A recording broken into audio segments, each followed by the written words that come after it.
Kyle and Tina Joslin, we are in your condo at Discovery Bay. This is it. And it is for sale. You purchased public knowledge, so I'm going to mention it. You purchased it a couple years ago or a year ago?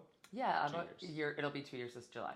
For $673,000, public knowledge. You're on the market right now for how much? $599. Why would you sell it when you're going to lose so much money? We're losing money every month. We purchased the condo almost 2 years ago for Airbnb, like as a business, and now we can no longer Airbnb, and so we've been forced to rent it long term, which was not the business plan, and it's not working out for us so far.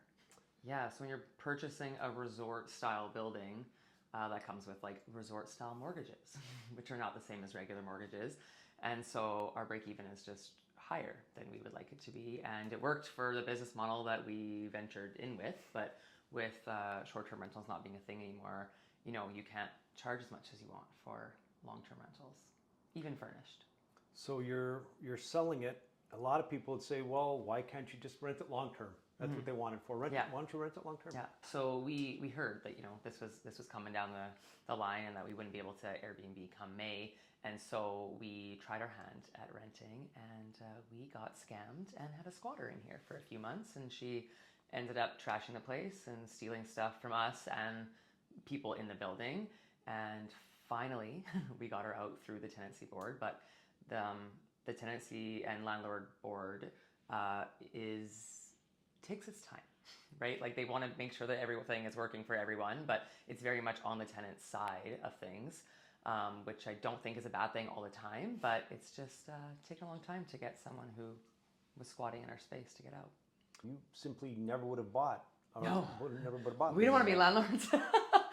We didn't. We were like, Airbnb was such a dream. Like you're supported through the app, and any damages, any non-payments, like you're taken care of. Where we were just very much not taken care of as landlords, and we just were in way over our head. Like we didn't anticipate going into this life and like this, and we are wanting to get out of it. So Kyle and Tina, as Kyle does speak, just Tina does all the talking. Yeah. Hello. That's a pretty face. You know, you guys are smiling so much. You've been through kind of the ringer the last couple of years. You owned Orange Fitness. Yeah, I had a business. I worked there for 15 years, owned it for almost 10, and made it through COVID. But once the subsidies and things wore off, like it was just impossible to keep a space that big and that expensive alive, and so I had to let that go. And then as that was ending, we got into this, and we're like, this will be like the next thing that we'll work on together. We weren't trying to make a ton of money. We weren't really at all making a ton of money, but we were breaking even because the summer season can, you know, bring you through the dead season, and then that was also taken away from us. So losing two businesses in 2 years is rough. We're just like, this has got to go. We don't have like the mental capacity. We're all smiles, but like, it's really hard to continue to be all smiles when you're like being taken advantage of over and over. And it really doesn't feel good at the end of the day, so.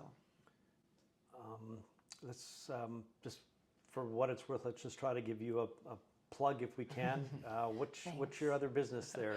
Yeah, I run Femme Fatale Dance and Burlesque, and so it's a student program, so any adults can come and take dance from us, dance lessons, burlesque lessons, and then we also put on showcases, student showcases and professional showcases, and we're all over the Okanagan all the time, so if you ever see a Femme Fatale Burlesque show in your area, come on out.